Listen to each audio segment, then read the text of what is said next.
ठीक है। अब लेकिन ध्यान रखना, ये जो ट्रिब्यूटरी रिवर्स मिल रही है ना, मेन रिवर हमारी कौन सी है? अलकनंदा। तो वही नाम आगे चलता रहेगा। अलकनंदा आगे बढ़ती है विष्णु प्रयाग से, तो आगे एक नदी मिल जाती है उसको नंदाकिनी रिवर, आगे चल के उसको मिल जाती है, और जहां पे नंदाकिनी रिवर मिलती है उसको कहते हैं नंद प्रयाग। फिर वो आगे आती है, अभी भी ये रिवर अलकनंदा ही कहलाएगी।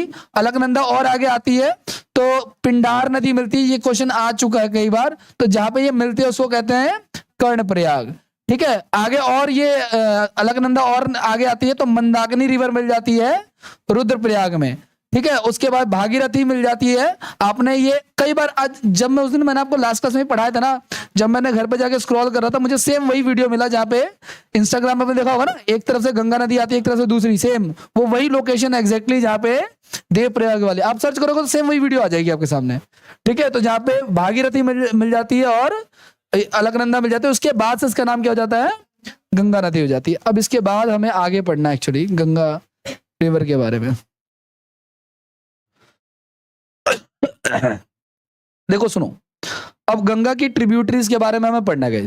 तो गंगा की जो ट्रिब्यूटरी रिवर्स है ना, गंगा नदी भारत की सबसे लंबी नदी है, लेकिन भारत में बहुत सारी लंबी नदियां हैं, लेकिन उनका हिस्सा जो है ना, कोई 2-3 टर्म्स आपको क्लियर होना चाहिए।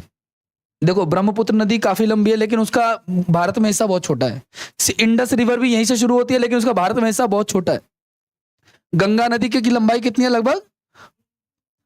नहीं नहीं नहीं, वो माउंट एवरेस्ट की लंबाई है 8,648। ठीक है ना? ठीक है, 25-25 जो है वो किसकी लंबाई है? गंगा की लंबाई है, जो कि भारत की सबसे लंबी नदी है। अब ध्यान सुना, गंगा जब चलती है तो उसके लेफ्ट से कुछ नदियां आगे मिल जाती है, कुछ नदियां राइट से आगे मिल जाती हैं। तो लेफ्ट से जो नदी आगे मिल जाती है उसमें साफ साफ देखो, लेफ्ट का मतलब क्या है? इसका फेस इस डायरेक्शन में, तो लेफ्ट वाला ये हो गया, राइट वाला ये हो गया। तो कुछ नदियां नेपाल वगैरह से आगे मिल जाती है, कुछ नदियां एमपी वगैरह से जाकर के, चंबल से, गुजरात से जाकर के मिलती है। भाई जहां जहां पे पहाड़ है, आपको पता है यहाँ पे विंध्याचल रेंज है, सतपुड़ा रेंज है, अरावली रेंज है, तो कुछ नदियां इस तरफ बहती हैं, कुछ नदियां आगे की तरफ बह जाती हैं। ठीक है ना? अमरकंटक की पहाड़ियां जो एमपी में है, वहां से नर्मदा रिवर अरब सागर की तरफ मूव करती है, वेस्टर्न डायरेक्शन में। जबकि और भी कुछ नदियां हैं जो इसमें जाके, जैसे आपका इसमें मिलेगा आपका कर्मनासा नदी और ये सब कुछ, ये सब इसमें जाके मिल जाती हैं बिहार साइड में। ठीक है, अब कौन सी नदियां मिलती हैं लेफ्ट से और कौन सी नदियां मिलती हैं राइट से, तो वो लिख लो आप लोग, गंगा की सहायक नदियां, ट्रिब्यूटरीज ऑफ गंगा, ऐसे करके।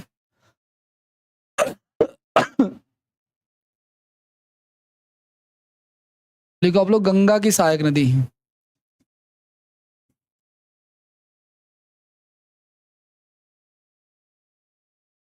बाएं तरफ से मिलने वाली नदियां, ट्रिब्यूटरीज फ्रॉम लेफ्ट, बायां मतलब कि हाँ लेफ्ट।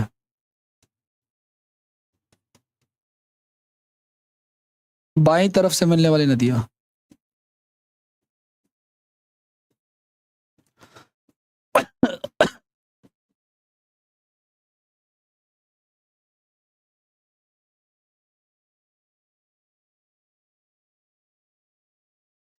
रामगंगा, गोमती, घाघरा, रामगंगा,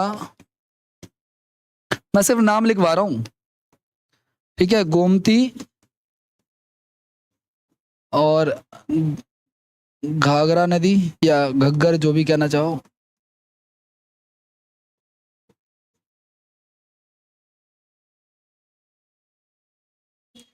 गंडक, कोसी, महानंदा। गंडक, कोसी और महानंदा। कोसी को बिहार का शोक कहते हैं। ठीक है ना? शोक का मतलब क्यों? क्योंकि कोसी अपना रास्ता जो है वो बदल लेती है। पानी जब ऊपर नेपाल से आता है ना, ये कोसी नदी आ रही है नेपाल से, तो इतना ज्यादा पानी का फ्लो होता है कि वो अपना रास्ता ही बदल देती है। मतलब पहले यूं बह रही थी, अब यूं। तो जिन लोगों ने यूं घर बनाए हुए हैं वो नहीं पड़े। तो बिहार में भी वही, बिहार में अभी बाढ़ बाढ़ है। ठीक है ना? अभी भी चल रहा है, अभी चल रहा है। बिहार के नेता भ्रष्ट हैं, सरकार भ्रष्ट है, इसलिए कोई इलाज नहीं निकल पा रहा वहां का, वरना निकालना चाहे तो निकल जाए। दुनिया में ऐसे भी देश है जिन्होंने समुद्रों का रुख मोड़ दिया है, ऐसे पुल बना लिए हैं, ऐसी चीजें बना ली, व्यवस्थाएं बना ली है, हम वो अडॉप्ट ही नहीं कर पा रहे हैं। नेक्स्ट लिखो आप लोग, दाई तरफ से मिलने वाली नदियां।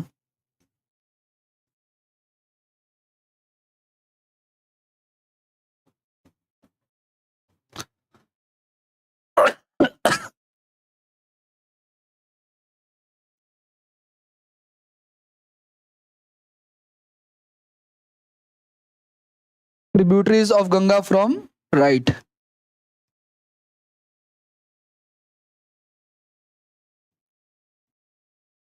क्या क्या है लिखो आप लोग। यमुना, सोन, दामोदर,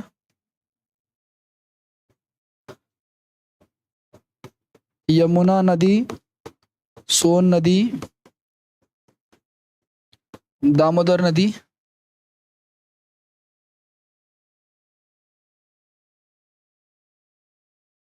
ठीक है, हुगली और मयूराक्षी।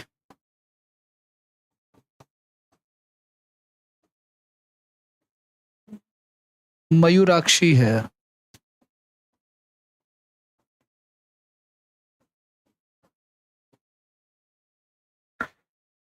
मयूराक्षी पढ़ते लेकिन मयूराक्षी लिखते हैं इसको, ठीक है। बाकी आधा कप लगाना चाहो तो लगा सकते हो, इसकी प्रोनाउंसिएशन मयूराक्षी होता है।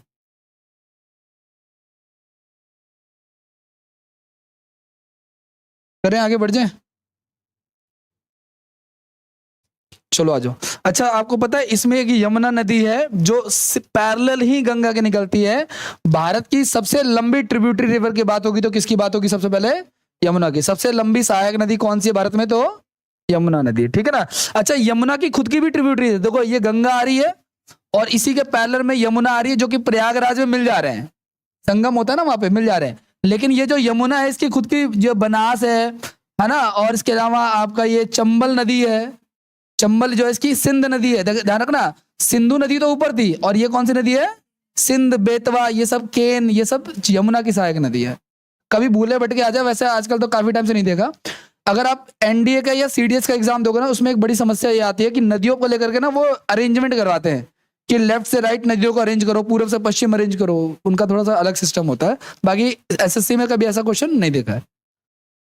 आप एक पॉइंट लिख लो कि longest tributary of Yamuna, longest tributary of India, Bharat की सबसे लंबी सहायक नदी, भारत की सबसे लंबी सहायक नदी यमुना नदी है। हमने इंडस तो कर लिया ना, इंडस कर लिया, हाँ।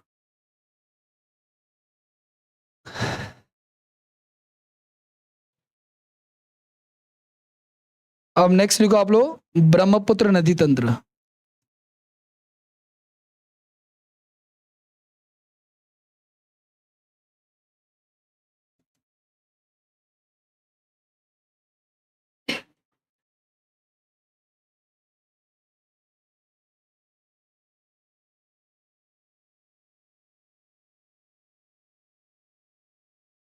देखो सुनो, आप लोगों ने नदी बेसिन यानी रिवर बेसिन का नाम सुना है कभी? क्या होता है रिवर बेसिन? अगर कोई पूछ ले आपसे ज्योग्राफी टर्म में, इसको हिंदी में बेसिन ही कहते हैं एक्चुअली, ठीक है ना। ब्रह्मपुत्र नदी बेसिन, तो ध्यान रखना मतलब कि उनका उसका जो फ्लो है वो कहाँ कहाँ से होकर गुजरता है। तो ब्रह्मपुत्र जो है ना वो 4 देशों से होकर गुजर रही है, एक तरह से देखा जाए तो 4, हाँ 4 देशों से गुजर रही है, ठीक है ना। एक आप चाइना ले लो, एक आप तिब्बत ले लो। अब आप कहोगे चाइना तिब्बत एक हो गया तो वो एक अलग मैटर है, बट हम अलग अलग काउंट कर रहे हैं। तो चाइना हो गया, तिब्बत हो गया, भूटान हो गया और भारत, सॉरी चाइना ले लो आप लोग, ठीक है ना। चाइना तिब्बत एक ही ले लो, और भारत हो जाएगा एक आपका, इंडिया एक आपका हो जाएगा, भूटान और एक बांग्लादेश हो जाएगा। भूटान और एक बांग्लादेश। देखो यमुना में और जमुना में कंफ्यूज ना होना आप लोग। ब्रह्मपुत्र का ही जमुना नाम है कहां पे? बांग्लादेश में। सीजल 2024 में पूछा हुआ क्वेश्चन है ये। किस नदी का नाम जमुना नदी है? अभी हाल फिलहाल में महीने दो पहले जो एग्जाम हुआ था उसमें आया था कि जमुना नदी किस रिवर का नाम है, तो ब्रह्मपुत्र का ही नाम अलग अलग है, इसका चाइना में कहीं और नाम है। हाँ ना, लिख देता हूं मैं, लिख लो आप लोग। ब्रह्मपुत्र नदी का नाम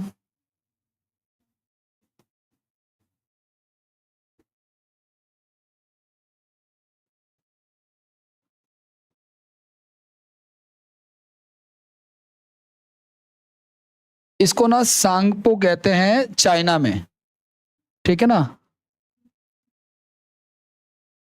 इंडिया में भी 2 नाम है इसके, ठीक है। अरुणाचल प्रदेश में इसको देहांग कहते हैं, वही बता रहा हूं। अरुणाचल प्रदेश में इसको देहांग कहते हैं, देहांग। ठीक है ना। और जब ये असम में आ जाती है ना, तो असम में इसका नाम हो जाता है ब्रह्मपुत्र।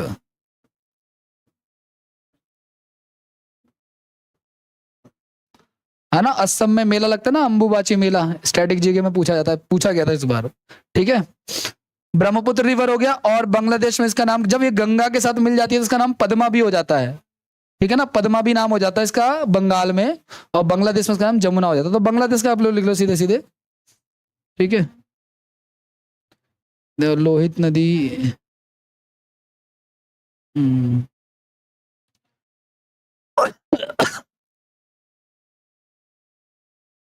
जमुना नाम इसका लिख लो आप लोग सीधे सीधे, बांग्लादेश में।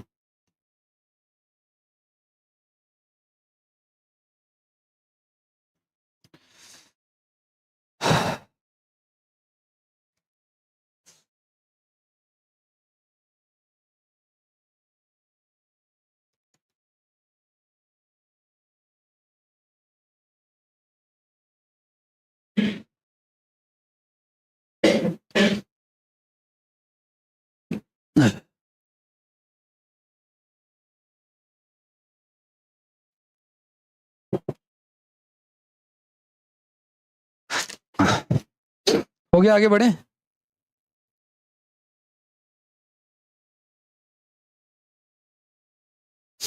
चलो आ जाओ, ट्रिब्यूटरीज एक आधी देख लेते हैं, कुछ खास नहीं है, ज्यादा इस पर लोड नहीं देना, नाम याद रखना है थोड़ा बहुत।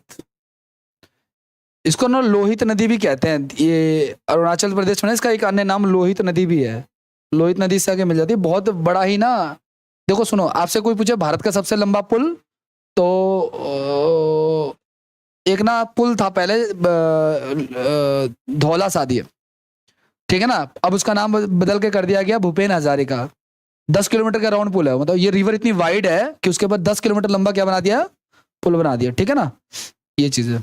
वो उसी पे तो भूपेन हजारिका कौन है? भूपेन हजारिका एक सिंगर थे जो उसी फील्ड अरुणाचल प्रदेश से ही आए थे। अरुणाचल प्रदेश का ही ना पुराना नाम जो है नेफा था, नॉर्थ ईस्ट फ्रंटियर एसोसिएशन। आपको पता है एक्चुअल में अरुणाचल प्रदेश चाइना का ही था, अंग्रेजों ने इससे को छीना था। अब अंग्रेज चले गए तो वो कहते हैं कि हमें अरुणाचल प्रदेश, तो उनको कौन समझाया कि हमारा इलेक्टेड मेंबर आता है पार्लियामेंट में, वहां से हम वहां पे चुनाव करवाते हैं।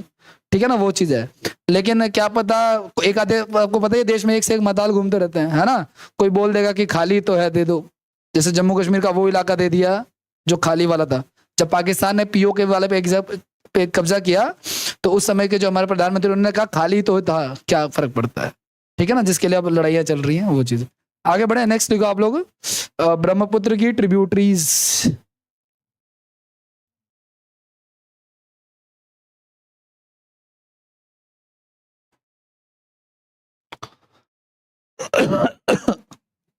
तीन हफ्ते बाद ज्योग्राफी पढ़ रहे हैं हम लोग।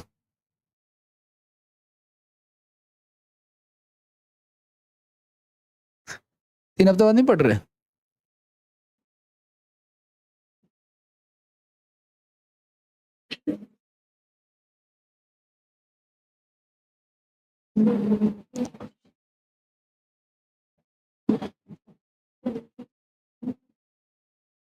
इंग्लिश में लिख लोगे भाई, लिखूं?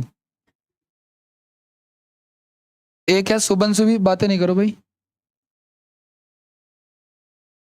ब्रह्मपुत्र की सबसे लंबी सहायक नदी है ये। हाँ सबसे, हाँ हाँ। वैसे बाय डिफॉल्ट यमुना पूरे भारत की भी सबसे लंबी है, बट गंगा की भी यमुना ही होगी, ऑब्वियस सी बात है।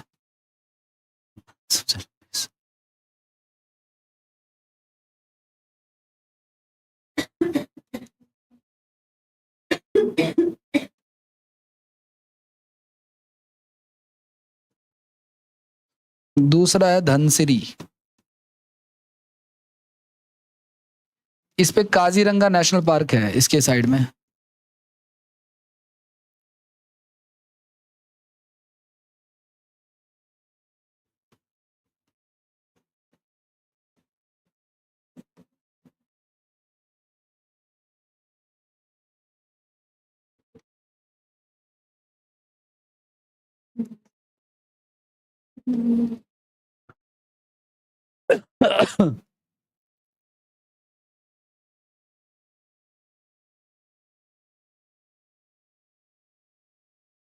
एक है मानस।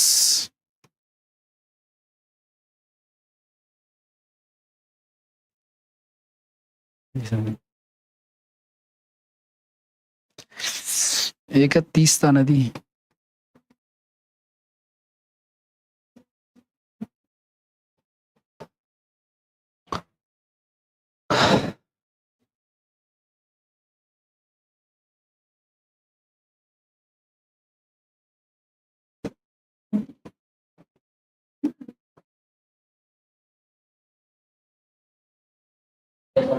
बराक, बराक ओबामा वाला नहीं है, खाली बराक।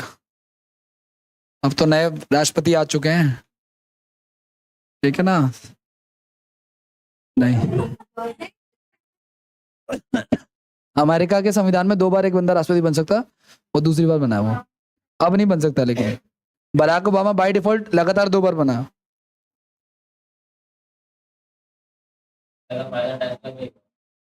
हाँ हुआ होगा, वो डोनाल्ड ट्रम्प भी बहुत बड़ा व्यापारी है। किया होगा।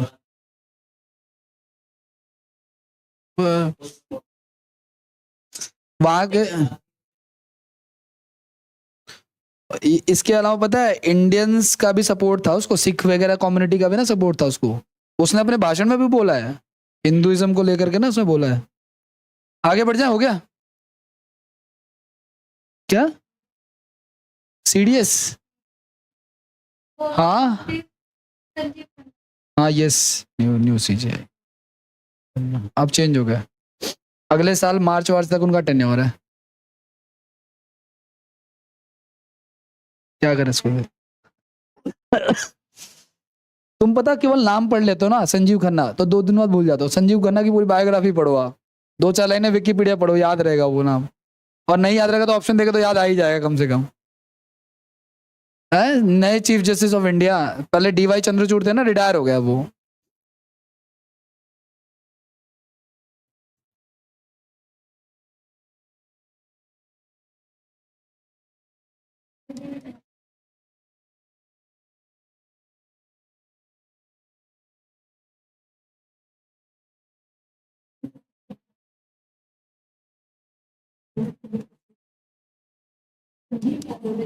साउथ इंडिया या पेनिनसुलर इंडिया लिख सकते हो आप लोग। देखो सुनो, भारत में जो नदियां साउथ में गिरती है ना, मान के चलो भारत का ऐसा हिस्सा है, ठीक है। तो आपको पता है यहाँ पे श्रीलंका है, ठीक है ना। थोड़ा इधर होना चाहिए इसे, नहीं ना, बोलना भी मत। क्वेश्चन आया था सीजल 2024 में, ठीक है, कि श्रीलंका और भारत के बीच में जो पंबन द्वीप है एक, उसकी लोकेशन बताओ। भारत के ईस्ट में, श्रीलंका के वेस्ट में, पहला ऑप्शन। श्रीलंका के नॉर्थ में, भारत के साउथ में, दूसरा ऑप्शन। इतना कंफ्यूजिंग ऑप्शन थे ना। मैं सीजल 2024 के क्वेश्चन देख रहा हूँ जीएस के, ऐसे ऐसे क्वेश्चन आए। और एक क्वेश्चन आया था, शायद हमने कल डिस्कस किया था थिंक क्लास में, कि जो ध्रुवीय भालू होते हैं, किया था ना डिस्कस, उनके हाथ पैर छोटे क्यों होते हैं? ध्रुवीय भालू नहीं, मतलब जो ठंडे इलाकों में जो रहते हैं। तो और एक ऑप्शन था कि भाई एनर्जी को सेव करने के लिए, जैसे मेरे हाथ पैर लंबे हैं तो एनर्जी क्या हो रही है, लॉस हो रही है, ठंड आएगी तो लगेगी। उनके हाथ पैर छोटे हैं तो उन्होंने अपने आप को ऐसे डेवलप कर लिया। ये क्वेश्चन आया था, किसी किताब में नहीं मिलेगा, कोई कोई टीचर नहीं पढ़ाएगा, ये आपको खुद से समझना पड़ेगा। या आपको शब्दों की नॉलेज होगी समझने की तो आप समझ सकते हो। तो मैं आपको ये बता रहा था कि साउथ इंडिया में 2 प्रकार की रिवर है। ऐसी रिवर जो बे ऑफ बंगाल में गिर जाती हैं, ठीक है ना, या फिर यहाँ पे गिर जाती हैं, अरब सागर में गिर जाती है।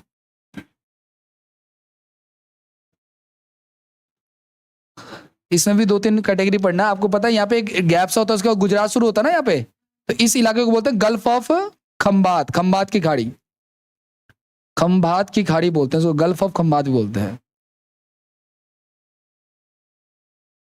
एक बात और ध्यान रखना भाई, दुनिया में कहीं भी जमीन का टुकड़ा अगर ऐसे संकीर्ण हो गया है, मतलब कि शॉर्ट हो गया है, और वो वाटर 2 अलग अलग वाटर बॉडीज के बीच में है, तो इसको कहते हैं केप। क्या कहते हैं इसको?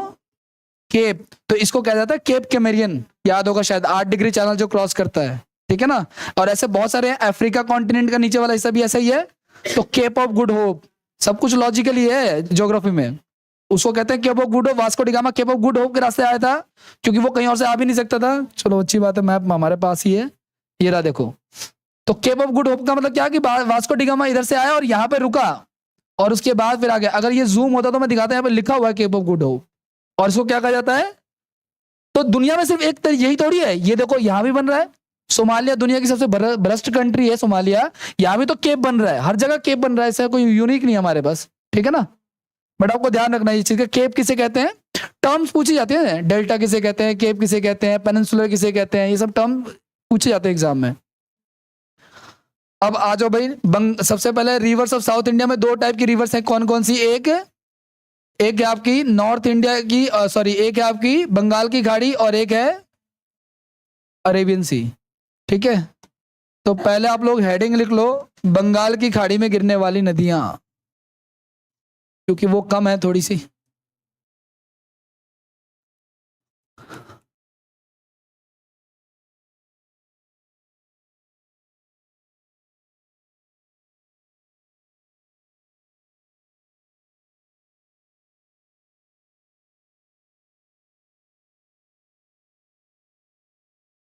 ठीक है, तो इनको ना नॉर्थ से साउथ की तरफ अरेंज करना है। तो सबसे पहले जो नदी आती है गाइस, वो आती है स्वर्ण रेखा। स्वर्ण रेखा, आप चाहे तो डायग्राम बना लेना, ज्योग्राफी में डायग्राम बनाना सही रहता है, ठीक है, याद भी रहता है। उसके बाद आता है बैतरणी नदी एक, उसके बाद आता है आपका ब्राह्मणी नदी एक,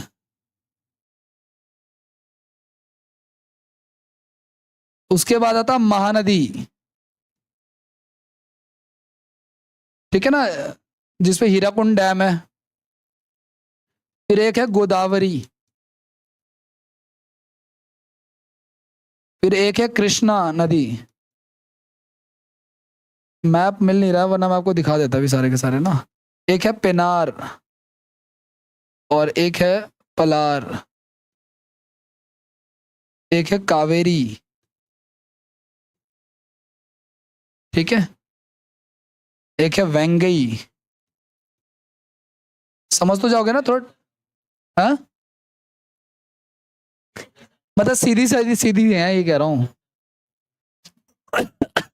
वेंगई और एक ताम्रपर्णी लिख लेना आप लोग,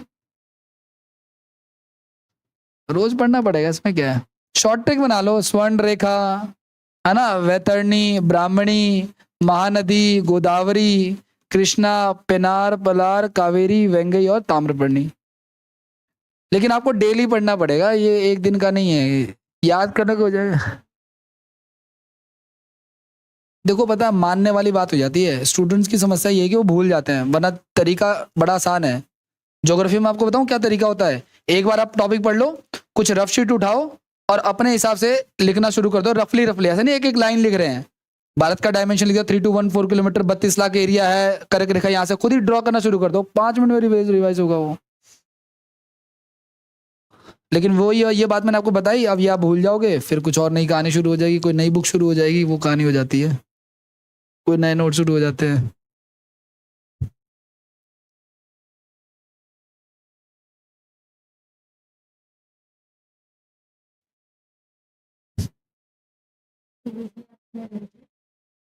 यहाँ याद करना जरूरी है, क्योंकि भाई ये मैंने नॉर्थ से साउथ अरेंज किए हैं, ठीक है ना, ये नॉर्थ से साउथ हैं। आप रैंडम अगर देखो, एसएससी में मैंने कहा ना, ये अरेंजमेंट नहीं पूछता, वो तीन नदी पूछेगा, एक कावेरी, एक कृष्णा और एक महानदी, बस, और कोई नदी वदी नहीं आती।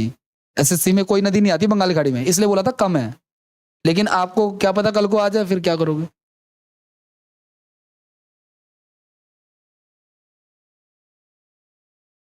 अब पता है क्या, महानदी पे हीराकुंड डैम है। अब मैं वो नहीं करवाऊँ, क्योंकि डैम का टॉपिक जब पढ़ेंगे तो डैम पढ़ेंगे उसमें, इसलिए नहीं करवा रहा मैं आपको।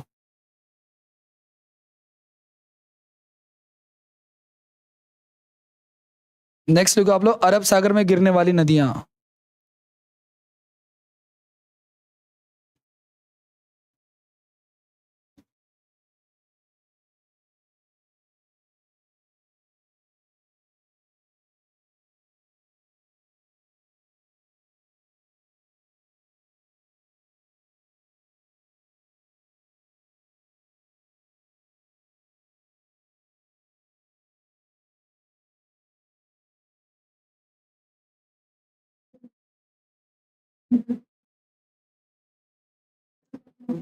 नर्मदा, ताप्ती, ठीक है, मांडवी, ठीक है, जुआरी, श्रावती, पेरियार, जुआरी जुआरी, पेरियार और एक भरत पंचा।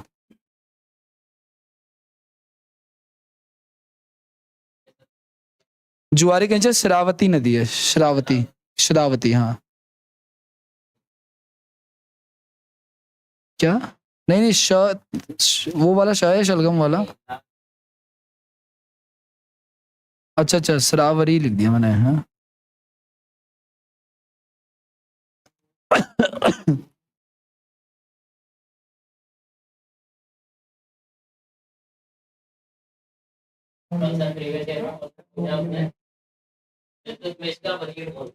बहुत अच्छे, ऐसे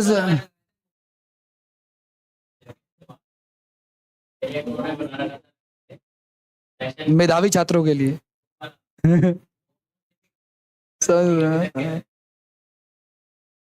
अब सर ये पता है क्या, अब मैं बताता हूँ क्या सीन है। जैसे आपने लिखे वाले नोट्स तो नहीं बनाए ना, तो अगर वो बनाए ना तो भाई वो क्वेश्चन लिखो, उसमें आप लिखना चाहिए। वो यही तो फायदा नोट्स बनाने का ना, वो कहीं नहीं मिलेगा वो क्वेश्चन। टीचर भी ना बड़े चालाक हैं, इग्नोर कर देते हैं। जैसे इल्तुतमिश का वजीर कौन था? जुनैदी था, किसी किताब में नहीं मिलेगा तुम्हें।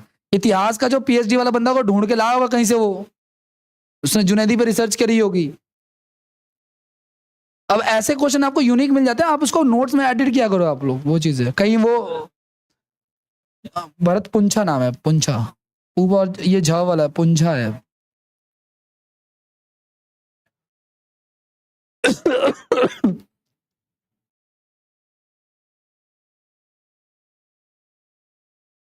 कुछ नया दिखे नोट्स में एडिट करो और हफ्ते हफ्ते दिन पे रिवाइज करते रहो, वो पूरा छप जाएगा। आगे बढ़े।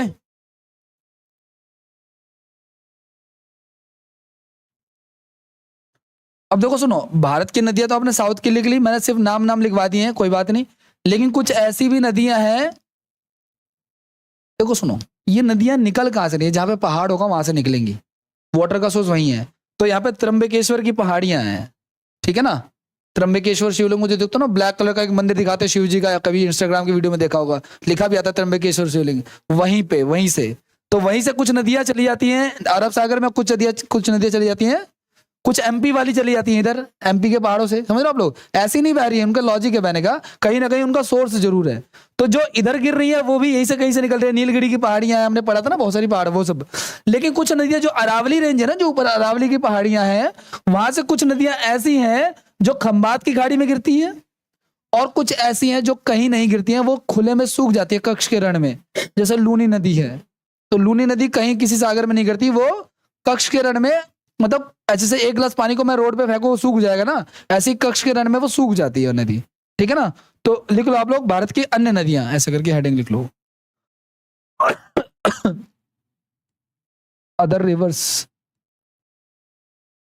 भारत के अन्य नदियां, या खाली अन्य नदियां भी लिख सकते हो आप लोग। पहला है लूनी रिवर, इसको लूनी भी कहते हैं और लूनी भी कहते हैं, प्रोनाउंसिएशन का फर्क है। राजस्थान वाले इसको लूनी कहते हैं, अड़ा कहते हैं वो इसको, ठीक है, एक ही बात है। इसका ओरिजिन क्या है, इसका उद्गम, इसका जो उद्गम है, यानी इसका जो ओरिजिन है, वो है Rajasthan, Aravalli hills.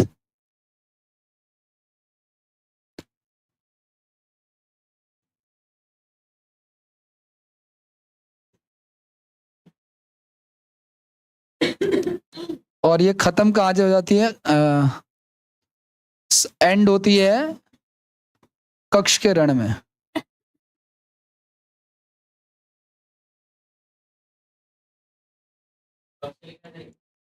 Kutch Kutch Kutch Kutch, KCH, Rann of Kutch बोलते हैं इसको।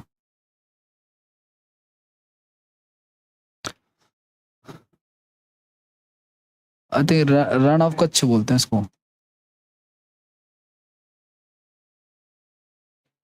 हाँ, वहां पे गधे मिलते हैं। यही कहना चाह रहे हो? क्या कहना चाह रहे हो?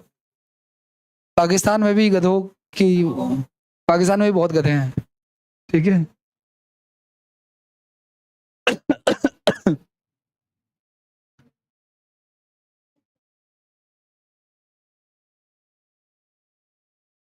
एक नेक्स्ट लिखो आप लोग, आपका साबरमती।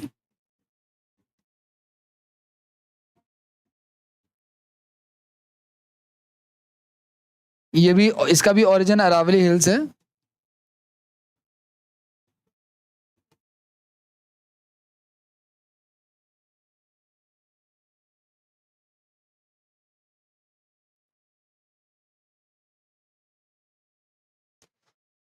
अरावली हिल्स, अरावली की पहाड़ियां यहाँ से, यहीं से निकलती हैं ये भी, ठीक है। और ये इसका एंड हो जाता है, खंबात की खाड़ी बताई थी ना मैंने आपको, तो गल्फ ऑफ खंबात लिख लेना।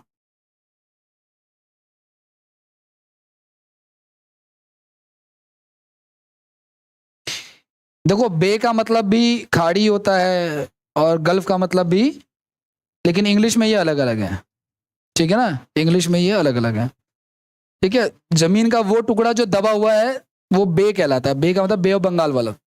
जैसे आप देखोगे भारत का जो बांग्लादेश वाला जो एरिया वो पूरा अंदर की तरफ पुश है ना, तो वो चीज, मुझे इसका ज्यादा डिफरेंस नहीं पता। अच्छा, खंबात की खाड़ी में और कौन सी नदियां गिरती हैं ये लिख लो आप लोग। खंबात की खाड़ी में गिरने वाली नदियां, river that ends in gulf, gulf of Khambhat.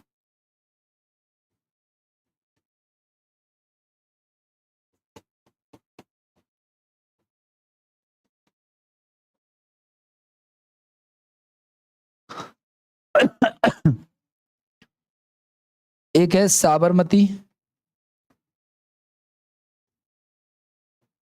ठीक है। एक है माही रिवर, एक है नर्मदा रिवर,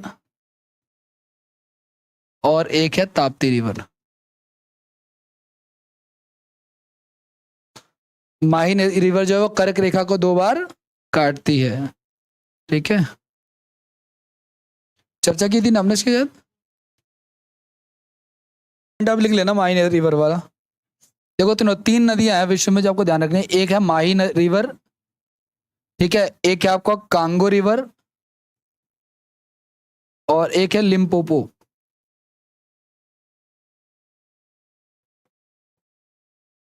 है ना, ध्यान से सुनिएगा आप लोग। कर्क रेखा जो है ना, जो यहाँ से कर्क रेखा गुजर रहा है ये वाला, मान के चलो यहाँ से, तो माही रिवर इसको 2 बार ऐसे काट देती है, टर्न ले लेती है। एक है आपका लिम्पोपो नदी, ये जो हमारा आपका मकर रेखा है, जो ट्रॉपिक ऑफ कैप्रिकॉन है, उसको लिम्पोपो नदी 2 बार ऐसे यू टर्न लेती है तो कट जाता है। और एक है कांगो नदी जिसको भूमध्य रेखा यानी कि इक्वेटर 2 बार काटता है, ठीक है ना, तो ध्यान रखना आपको ये कर्क रेखा को 2 बार काटती है।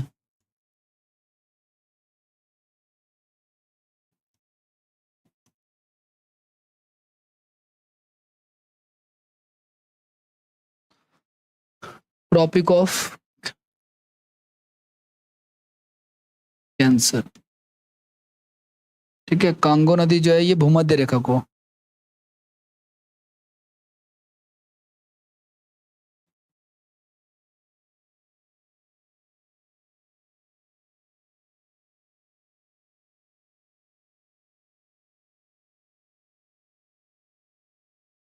ठीक है, इक्वेटर। देखो भूमध्य रेखा के ना बहुत सारे नाम है हिंदी में, लेकिन इंग्लिश में इक्वेटर ही कहते हैं, 0 डिग्री इक्वेटर कह लो आप लोग, है ना। लेकिन हिंदी में इसको भूमध्य रेखा भी कहते हैं, इसको विषुवत रेखा भी कहते हैं, इसको 0 डिग्री अक्षांश भी कहते हैं। और लिम्पोपो नदी जो है ये मकर रेखा को काटती है।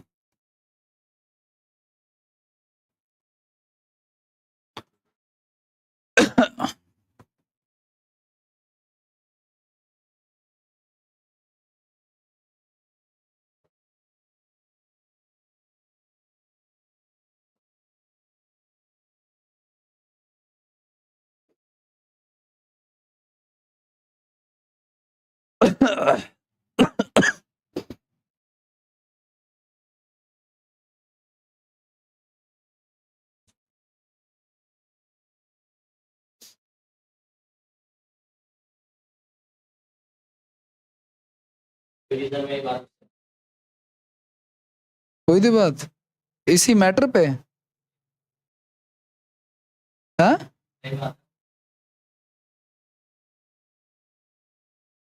अच्छा, भगवान भला करें, क्या कहें। चलो आगे बढ़ जाए, हो गया। नेक्स्ट हेडिंग को आप